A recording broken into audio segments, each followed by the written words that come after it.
Hello everyone. स्वागत है आपका हमारे डेली करंट अफेयर सीरीज में। स्टार्ट करते हैं हम हमारे आज के करंट अफेयर्स के सेशन यानी कि 24 मार्च के डेली सीए। क्वेश्चन नंबर 1 है हमारा, which edition of the kabaddi world cup 2025 being held in England. Kabaddi विश्व कप 2025 का कौन सा संस्करण इंग्लैंड में आयोजित किया जा रहा है। करेक्ट आंसर होगा हमारा ऑप्शन बी, सेकंड एडिशन। इसका फर्स्ट एडिशन 2019 में हुआ था, मलेशिया में हुआ था। और ये सेकंड एडिशन अब हो रहा है 2025 में इंग्लैंड में। किसके द्वारा ऑर्गेनाइज होता है ये? वर्ल्ड कबड्डी के द्वारा। और अभी ये मैचेस चल ही रहे हैं, तो जब फाइनल रिजल्ट्स आ जाएंगे तब एक बार हम इसको फिर से डिस्कस कर लेंगे। और भारत अभी अभी तक सेमीफाइनल्स में पहुंच चुका है। Next question, the ACM AM Turing award is often referred to as the ACM AM पुरस्कार। ट्यूरिंग पुरस्कार को अक्सर इस नाम से भी जाना जाता है। तो किस नाम से हम इसको जानते हैं?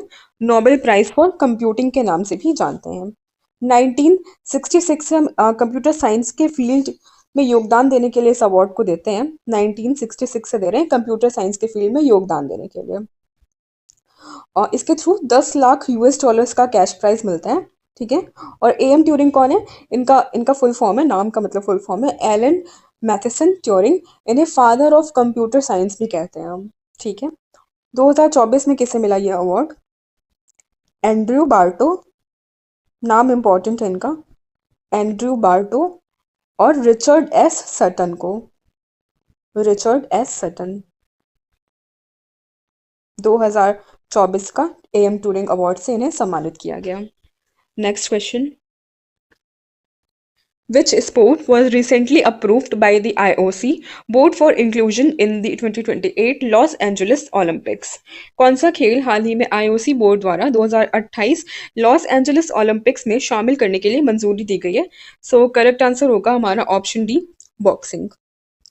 बॉक्सिंग को हटा दिया गया था ना ओलंपिक्स गेम्स में से, अब इसको वापस से इंक्लूड करने का प्रपोजल आ गया है।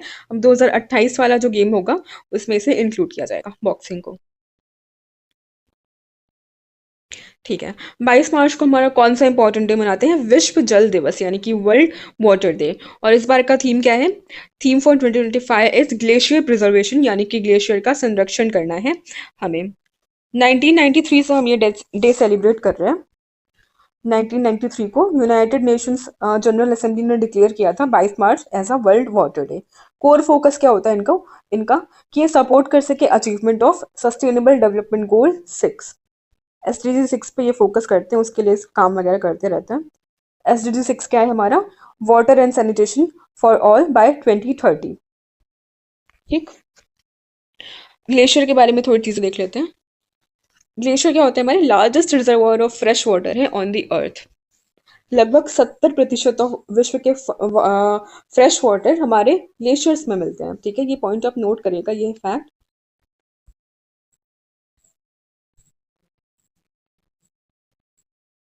कि 70% of world fresh water are stored in glaciers. ठीक है। और ग्लेशियर्स का सबसे ज्यादा हाईएस्ट अल्बीडो होता है। अल्बीडो क्या होता है? जिसके थ्रू ये सनलाइट को रिफ्लेक्ट बैक करते हैं। इससे क्या होता है? अर्थ का टेम्परेचर रेगुलेट करने में मदद मिलती है। ठीक है, ये दो पॉइंट नोट करेगा कि 70% ऑफ वर्ल्ड फ्रेश वाटर और अल्बीडो इफेक्ट सबसे ज्यादा होता है ग्लेशियर्स का। ओके। ज्ञानपीठ पुरस्कार अनाउंस हो चुके हैं। 59th ज्ञानपीठ पुरस्कार किसे मिल रहा है? विनोद कुमार शुक्ला जी को। हिंदी पोएट है ये, 12वें हिंदी पोएट है जिन्हें ज्ञानपीठ पुरस्कार से नवाजा जा रहा है। और छत्तीसगढ़ से ये बिलोंग करते हैं, छत्तीसगढ़ के पहले पोएट हैं। अब ज्ञानपीठ पुरस्कार से रिलेटेड थोड़ी चीजें देख लेते हैं। ये देखो, इंडिया का हाईएस्ट लिटरेरी अवार्ड होता है जो कि रिकॉग्नाइज करता है outstanding contribution to Indian literature in any of the 22 scheduled languages और इंग्लिश। 23 लैंग्वेजेस में ज्ञानपीठ पुरस्कार मिलता है हमें। 22 शेड्यूल्ड लैंग्वेजेस जो कि कॉन्स्टिट्यूशन में मेंशन है 8th शेड्यूल के अंडर, और इंग्लिश लैंग्वेज में 23 लैंग्वेजेस में मिलते हैं ज्ञानपीठ पुरस्कार। और ये भारतीय साहित्य के लिए दिए जाने वाला सर्वोच्च और सबसे पुराना पुरस्कार है, ओल्डेस्ट भी है। कब से दे रहे हैं हम इसे? 1961 से दे रहे हैं। कौन अवार्ड देता है ये? भारतीय ज्ञानपीठ देता है, जो कि कल्चरल ऑर्गेनाइजेशन है, भारतीय ज्ञानपीठ। स्टैब्लिश कब हुआ था ये हमने देखा 1961 में। और फर्स्ट रिसिपिएंट कौन है ज्ञानपीठ पुरस्कार का? तो मलयालम पोएट जी शंकरा कुरूप। इन्हें मिला था पहला ज्ञानपीठ पुरस्कार for the poem ओदाकुत्सल ओदाकुजल।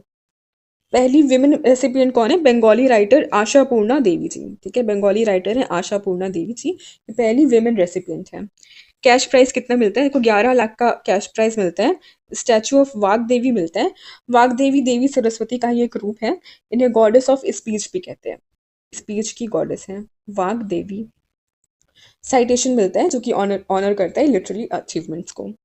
Vinod Kumar Shukla ji के बारे में थोड़ी चीज़ें देख लेते हैं। इनका राइटिंग का करियर 1971 में स्टार्ट हुआ था।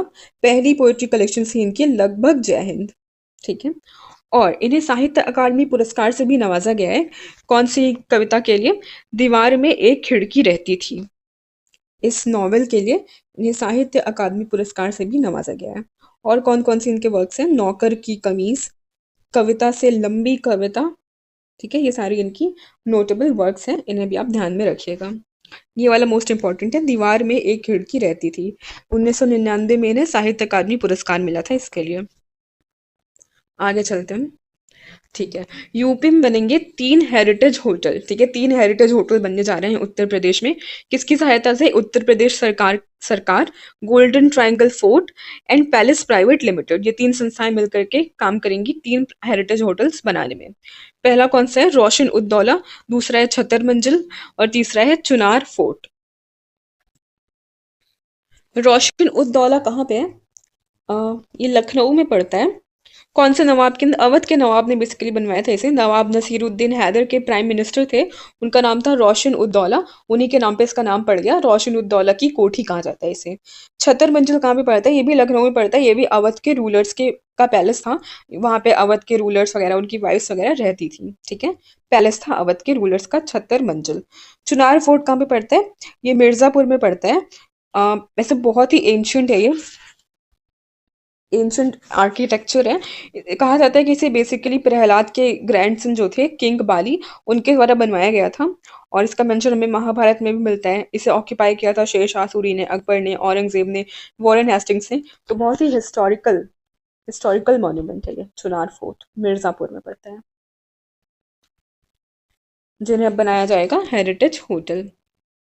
ठीक, नेक्स्ट न्यूज़ है हमारी, प्रधानमंत्री सूक्ष्म खाद्य उद्योग उन्नयन योजना। उत्तर प्रदेश सरकार की ये योजना है किसान और युवाओं को उद्यमी बनाने के लिए, उद्यमी को आत्मनिर्भर बनाने के लिए। ठीक है, उद्योग लगाने पर आपको 35% अनुदान सरकार देगी। इसके लिए आपको कक्षा 8 उत्तीर्ण होना चाहिए और आपकी उम्र 18 वर्ष से ज्यादा होनी चाहिए। ठीक है, इसके लिए क्वालिफिकेशन क्या है? 8 क्लास आपने पास की हो, कक्षा 8वीं, और 18 साल से उम्र आपकी ज़्यादा हो। कंस्ट्रक्शन और मशीन की खरीद पर आपको बैंक लोन देगा। ठीक है, और ये चीज़ आप नोट करिएगा कि प्रधानमंत्री सूक्ष्म खाद्य उद्योग उन्नयन योजना उत्तर प्रदेश सरकार की योजना है। ठीक है, Uttar Pradesh is the first state, ठीक है, पहला स्टेट बन चुका है उत्तर प्रदेश जो कि इंसेंटिवाइज करता है फॉरेन डायरेक्ट इन्वेस्टमेंट्स को, फॉरेन कैपिटल इन्वेस्टमेंट्स को, और फॉर्च्यून 500 कंपनीज को, ताकि वो अट्रैक्ट कर सके ग्लोबल इन्वेस्टर्स को। ठीक है, उत्तर प्रदेश पहला राज्य है, इसलिए ये इंपॉर्टेंट है। पैराशूट निर्माण का प्रमुख केंद्र बन रहा है कानपुर। ठीक है, ये उत्तर प्रदेश स्पेशल हमने कुछ न्यूज़ेस ले लिए जो कि अभी सर्कुलेट हो रही थी, तो वो हमने ले लिए। ग्लाइडर्स इंडिया लिमिटेड बना रही है 6 से 12 kg भार वाले रेस्क्यू पैराशूट्स बना रही है। ठीक है, बस इतना इंपॉर्टेंट है कि कानपुर में ये चीज़ें चल रही हैं, और इनका निर्यात दक्षिण अफ्रीकी देशों में भी हो रहा है।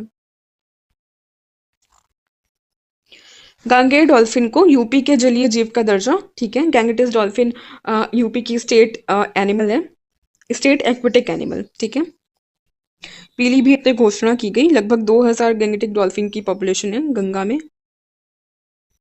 Okay, unlocking the role of MSME in manufacturing sector. MSME यानी कि micro small and medium enterprises, जो कि यूपी की इकोनॉमी में कितना कंट्रीब्यूट करती है? 14.2% कंट्रीब्यूट करती है। ये बहुत ही इंपॉर्टेंट पॉइंट है, 14.2% का कंट्रीब्यूशन है। और उत्तर प्रदेश में 90 लाख से ज़्यादा एमएसएमई यूनिट्स हैं जो कि रोजगार प्रोवाइड करती है 14 मिलियन पीपल को। ठीक है, एक्सेल ये करती है textile, leather, agro processing and IT services में। सो ये था हमारा आज का करंट अफेयर्स का सेशन। आई होप आपको अच्छा लगा होगा।